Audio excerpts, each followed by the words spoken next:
From Simon & Schuster Audio. Golf is a Game of Confidence. By Dr. Bob Rotella with Bob Cullen.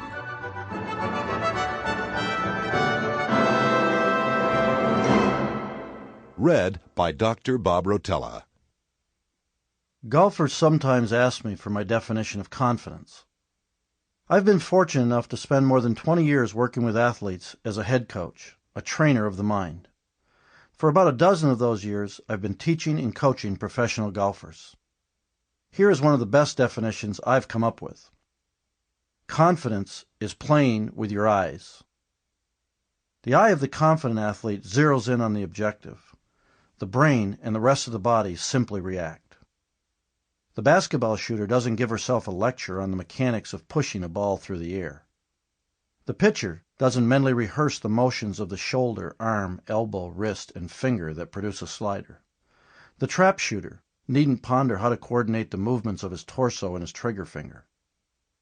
Confident athletes let their brains and nervous systems perform the skills they have rehearsed and mastered without interference from the conscious mind. So it should be with the golfer. The confident golfer sees where he wants the ball to go. Sometimes, even after he turns his eyes back to the ball, he continues to see the target with his mind's eye. He lets his body swing the club. The more confident he is, the better the chance the ball will go there.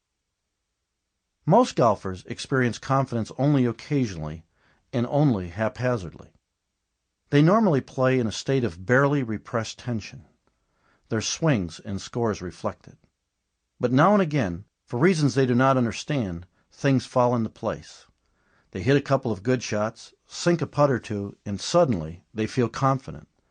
They begin playing with their eyes, hitting the ball to the target, and they experience golf on an entirely different level.